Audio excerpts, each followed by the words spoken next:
a vitória através do Espírito Santo. E essa vitória só é possível, só é alcançável através do Espírito Santo. O Espírito Santo e seu ministério entre nós. Para que os irmãos entendam que a Bíblia toda fala a respeito, nós temos que introduzir algo que aconteceu no Velho Testamento e algo que está acontecendo no Novo Testamento.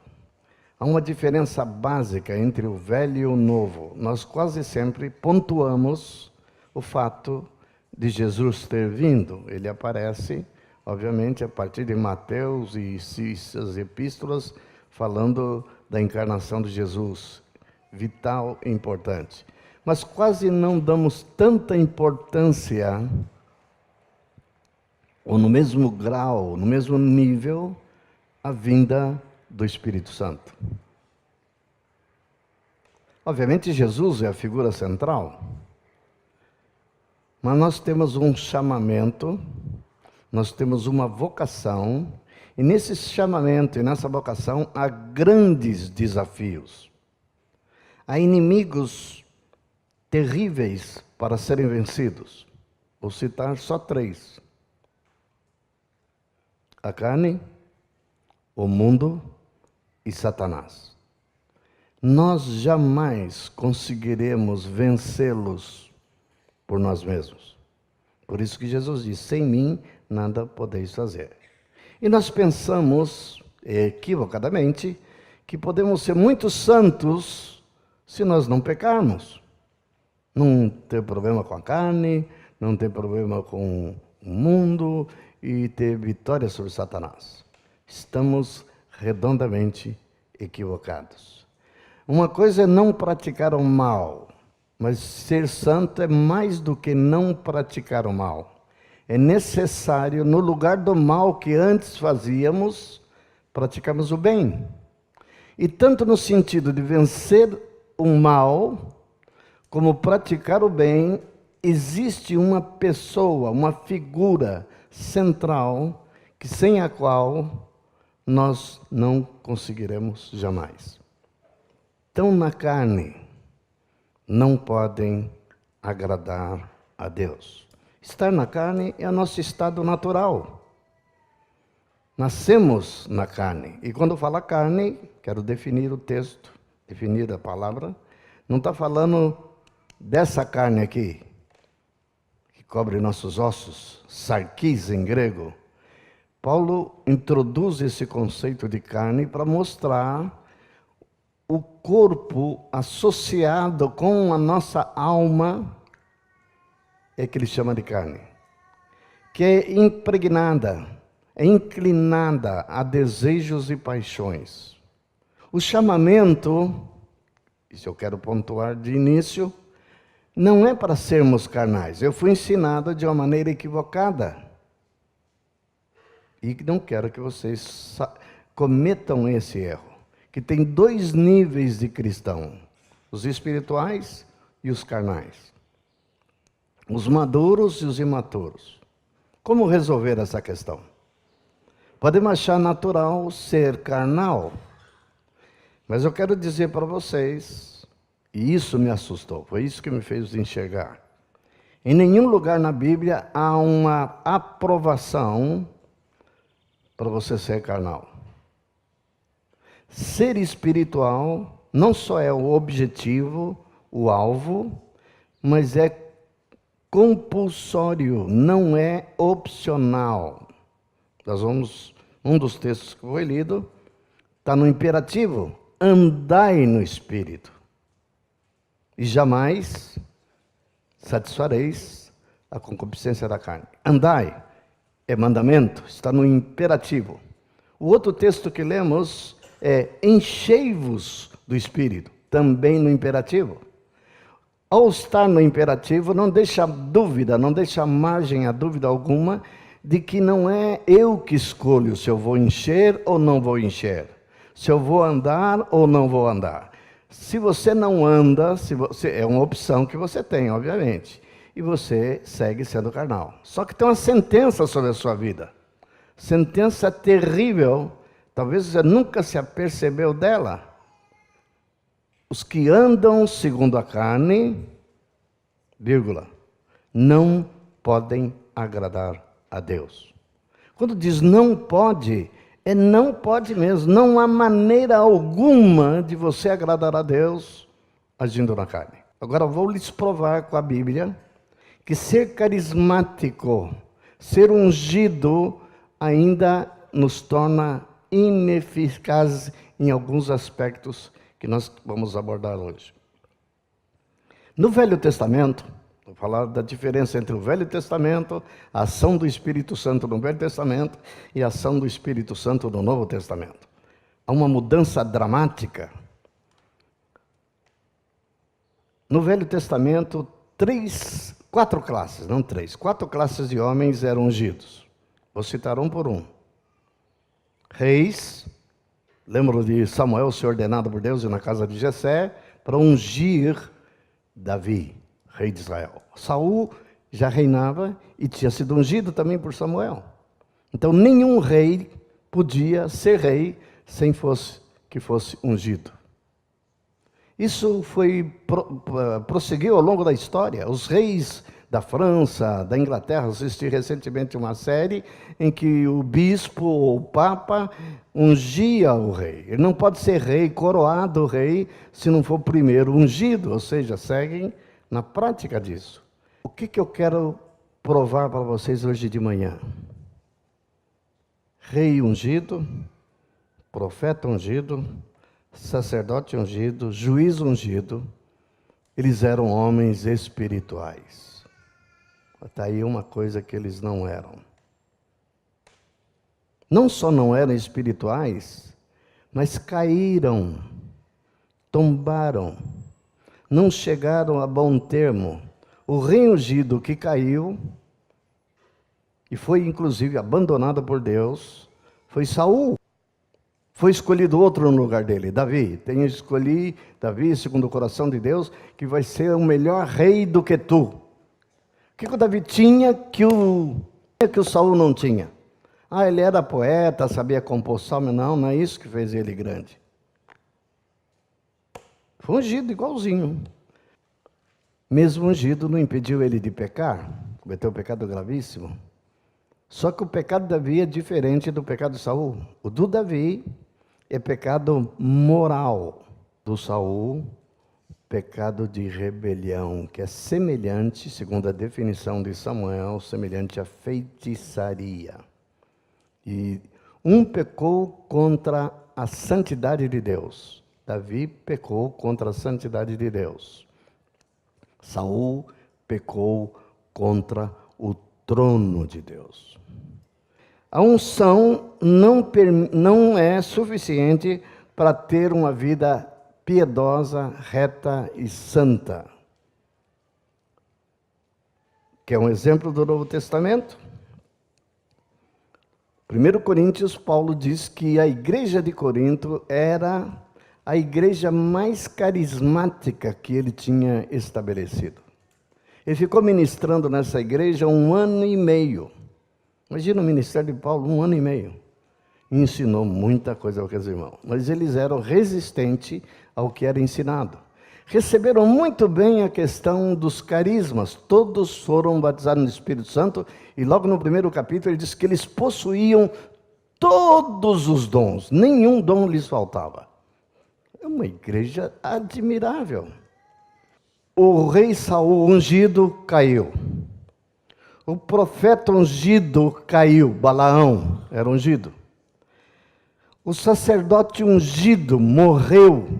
E todos morreram, hein? Saul morreu. O profeta Balaão foi traspassado pela espada, morreu. O sacerdote Eli recebeu a notícia que os 2 filhos dele tinham morrido na batalha. Eram 2 rebeldes também.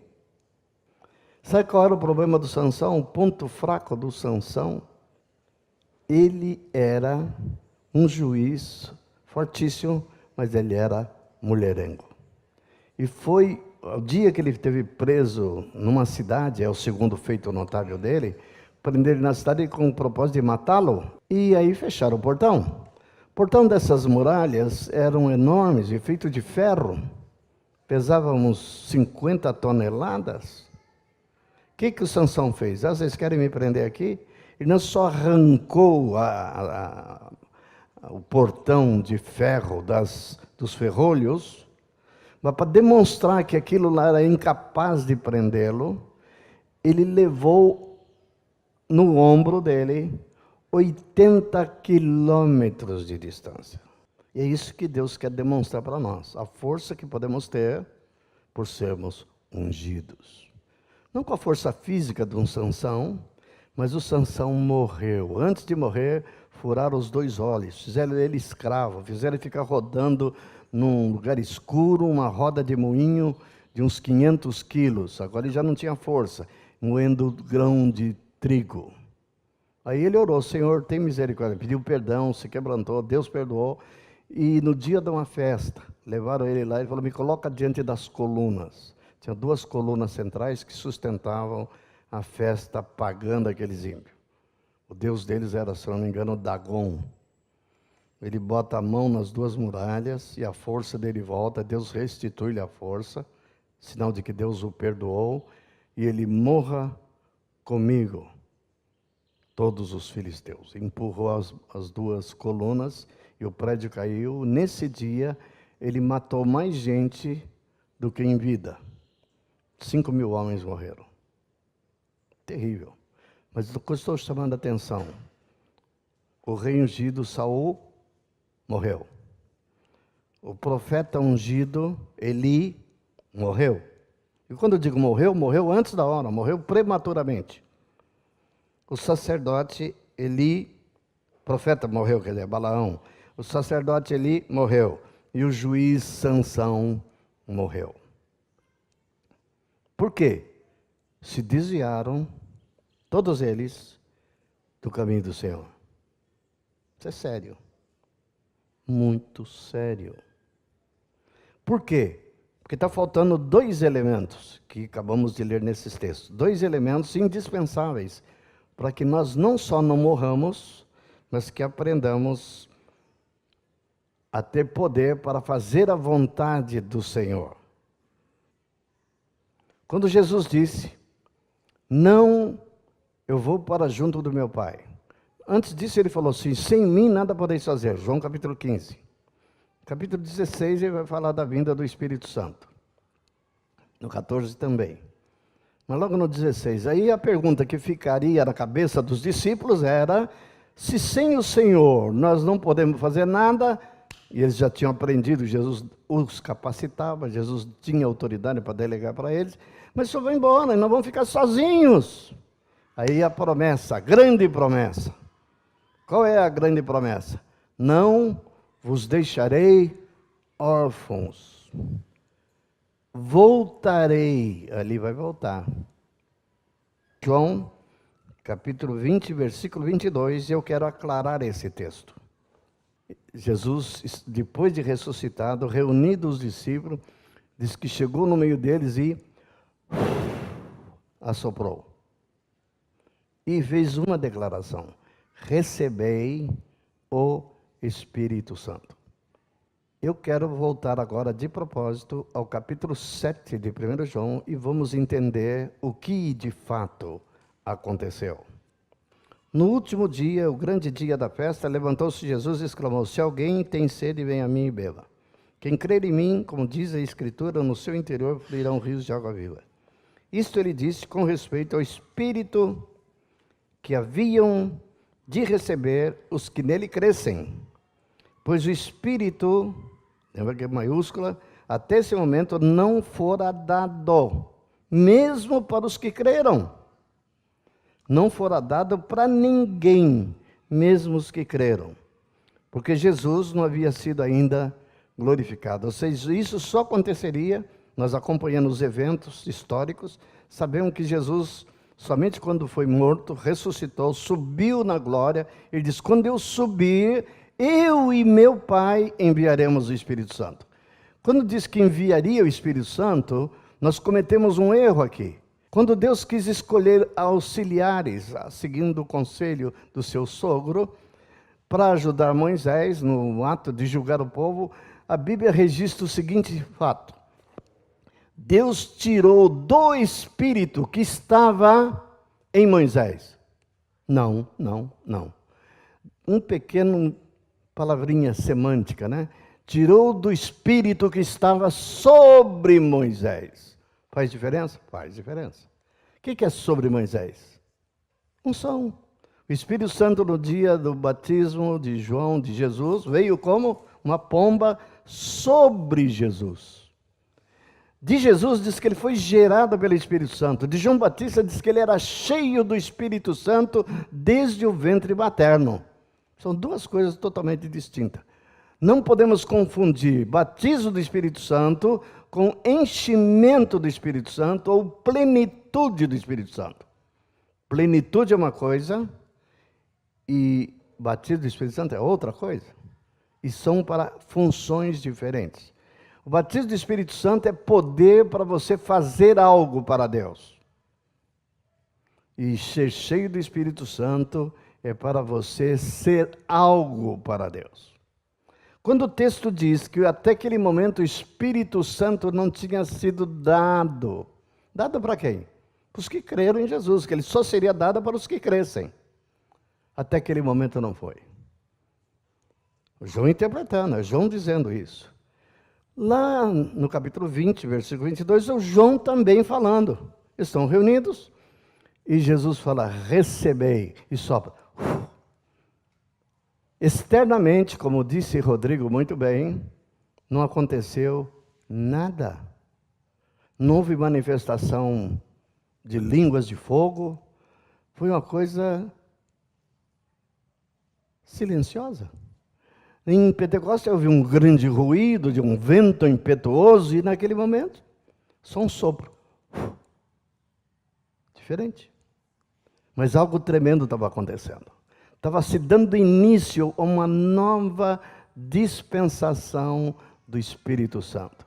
Eis que estarei convosco, a promessa era essa, e estarei em vós. Esse em vós é que faria toda a diferença. Por isso nós temos que ver que quando fala do dom do Espírito Santo, não está falando do batismo do Espírito Santo. Está falando da pessoa do Espírito Santo e de você recebê-la no seu interior. Esse é o dom. Se arrependam, sejam batizados em água e recebam o dom do Espírito Santo. Subestimamos isso. A habitação do Espírito Santo é que nos transmite a própria salvação. Paulo diz isso em Romanos 8, que acabamos de ler. Aquele que não tem o Espírito de Cristo, esse tal não é de ter o Espírito. Não está falando de bater do Espírito Santo, não está falando de plenitude, está falando de ter dentro de si. João também que diz, e todos quantos o receberam Jesus na pessoa do Espírito Santo, são filhos de Deus. O que nos torna filho de Deus é o fato do Espírito Santo ter nos adotado, entrado dentro de nós, unido ao nosso espírito. Aquele que se une ao Senhor se torna um com Ele. Um. Eu sou um com Jesus. Eu sou um com meu Pai, por causa da presença do Espírito Santo habitando no meu interior. O Espírito não pode entrar em homem nenhum que não tenha sido reconciliado com Deus. E a reconciliação só seria possível por causa do propiciatório. Tinha que haver sangue em cima da lei que tinha sido quebrada. E até aquele momento Jesus não tinha morrido. Por isso o Espírito Santo não podia entrar em nenhum ser humano. Podia, quando muito, ungí-lo. Isso podia, como aconteceu no Velho Testamento. Mas eles continuavam carnais, continuavam humanos pecadores. Tinha que haver o rasgar do véu do Santo do Santo. Isso só aconteceu quando ele foi pregado na cruz.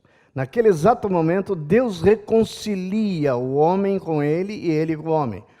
os pecados de todos nós, que nos impedia de acessarmos o Santo dos Santos, foi quitado. O Espírito Santo veio para morar dentro de nós com o propósito de nos presidir ou nos governar. Aonde?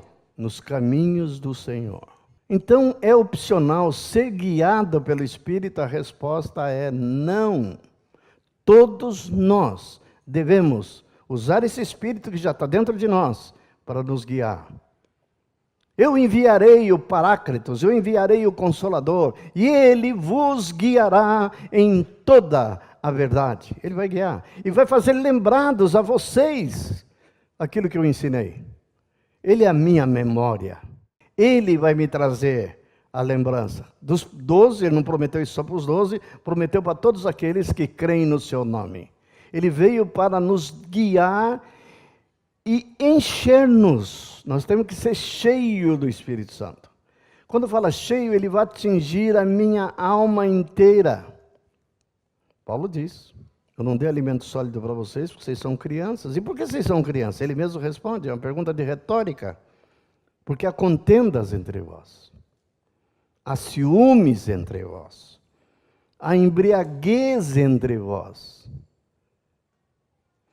há inimizade entre vós, amargura, ressentimentos. Irmãos, isso não procede do Espírito. A gente sabe a origem disso. Maledicência. O pastor é alvo de muita maledicência. Irmãos, quando fala mal, não é porque não tem motivo para falar mal. Motivo de sobra temos todos. Eu não sou perfeito, mas não é para vocês falarem mal de mim. Porque a Bíblia diz para vocês, em respeito aos líderes, amai-os e tende em grande consideração e honra. Quando falam mal de mim, estão me desonrando. O maldizente não é o único culpado. Se você fica ouvindo alguma coisa de algum irmão, mesmo que você não concorde, você não deve ouvir. Não no sentido de tampar o ouvido, proíbe esse irmão de falar. Ou essa irmã, eu não quero ouvir. Ou então faça a pergunta bíblica. Por acaso você já falou com esse irmão? Se já procurou esse irmão para falar esse problema que você tem com ele? Não. Então cala sua boca, infeliz. Você não tem o direito de falar desse irmão para mim. Você está tentando queimar o filme dele na minha mente a respeito dele, colocando minhoca. Falta coragem, isso é covardia. Vai a pessoa e diz, querido, você fez isso, eu não gostei, você me feriu. Eu vim aqui para você reivindicar que você me peça perdão, reconheça o seu erro. Estão me entendendo? Devemos passar a limpo. Queremos um avivamento entre nós? Queremos ou não queremos? Não haverá avivamento enquanto houver pecado na igreja, inconfessado, não tratado. Amados, devemos andar no Espírito. Por que é necessário andar no Espírito? Romanos 8,13 vai explicar. Porque o Espírito mortifica os feitos do corpo. Não é para você se mortificar. O Espírito milita, luta, combate a sua carne. Em nenhum momento manda a carne lutar contra si mesmo. Eu perdi anos da minha vida cristã lutando contra mim mesmo. Todas as vezes eu fui derrotado. Aí eu entendi, sem mim nada podeis fazer. Quem luta contra a minha carne é o Espírito Santo. Ele veio para mortificar a minha carne e a sua também. E carne por carne, a minha não vale nada, a sua também não presta.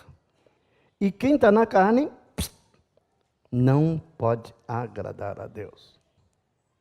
Mas precisamos orar pelo nosso presidente, em vez de falar mal uns dos outros.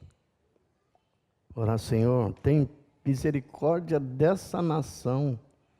Esse é o nosso país. O que precisamos fazer? Clamar ao Senhor. E Ele nos ouvirá. Ele quer ouvir o clamor de pessoas santas, piedosas, porque diz a oração do justo Muito pode por sua eficácia. A oração do carnal,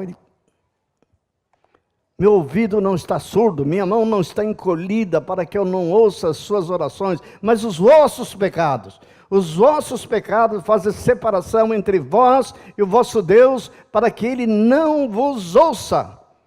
Podemos estar orando muito e Deus não está nem aí.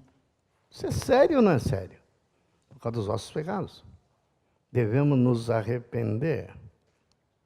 Devemos limpar nosso coração. Limpai vossas mãos, limpai vossos corações, diz a palavra do Senhor. Porque uma das características do carnal é amor fingido. O amor comove, o amor constrange, o amor faz toda a diferença. E nós devemos amar uns aos outros. Anda no Espírito, enche do Espírito. Quando fala que está cheio de Espírito, Paulo em Efésios, capítulo 5, começando no versículo 18, fala, falando entre vós, uns salmos, hinos, cânticos espirituais. Quando nos reunimos é para ficar contando piadinhas sem malícia, maliciosa, dando risadinha, falando palavras supérfluas. É para isso que nos reunimos? Faço questão, quando estou com os irmãos, os que me conhecem na intimidade, toda vez que estamos juntos, nós estamos falando alguma coisa relativa ao reino de Deus. Falando de algumas características do homem bom. Fácil. Tem mais característica do positivo até do negativo, ainda bem, né? Manso. Vive em paz com todos. Seu alimento, ele se alimenta. A palavra de Deus, ele ora, ele jejua. É moderado em tudo. Moderado é uma característica de uma pessoa madura. No falar, no ouvir, ele é comedido. Mantém comunhão com todos os santos. Mantém comunhão. Se afasta sempre do homem iníquo. Eu não quero andar com gente que não presta, gente que não vale nada, gente maldizente. Eu não quero estar junto desses. Ele se afasta. A Bíblia adverte nisso. Fala, não ande com um homem colérico. E não está falando de temperamento, está falando daqueles iracundo, criador de caso, para que não aprendas as suas práticas. Se contamina. Por isso que um dos itens aqui tem boa fama. Paulo levou Timóteo com ele porque ele gozava de boa fama em duas cidades, Listra e Icônio. Mas precisava conhecer? Fama em duas cidades. Você quer ser conhecido em duas cidades como um homem bom? E fazer fama. Para fazer fama não era pouca coisa que ele fazia. E era um jovem. Boa fama. Todos lhe honram. Ele ora e jejua. Não sai contando para todo mundo. Medita na palavra. Não pode ser um homem espiritual, um homem santo, se não meditar na palavra, como diz, dia e noite. Está apto para ensinar e aconselhar a muitos. Todos amam estar na sua companhia. Divide com os irmãos o que tem de precioso, seja seu tempo, seus recursos ou seu serviço. Quero ler o último texto para terminar. 2 Coríntios, capítulo 13, versículo 13. A graça do Senhor Jesus Cristo, o amor de Deus e a comunhão do Espírito Santo sejam com todos vós. Se você observar, Paulo está citando a Trindade. Ele fala do Pai, fala do Filho e fala do Espírito Santo. E coloca uma palavrinha na frente de cada um deles. Quando fala do Pai, é amor. Quando fala do Filho, é a graça. Quando fala do Espírito Santo, é a comunhão. Como podemos falar mal uns dos outros se nós temos comunhão? Quando você está falando mal, você não está tendo comunhão e você prova com isso que você não está cheio do Espírito Santo, você não está andando no Espírito. É o termômetro. termômetro que nós estamos bem é se andarmos na luz, como Ele está na luz, mantemos comunhão. Antes, porém, limpemos de nossos pecados, limpemos de nossas contendas, limpemos de nossas divisões, limpemos da nossa maledicência.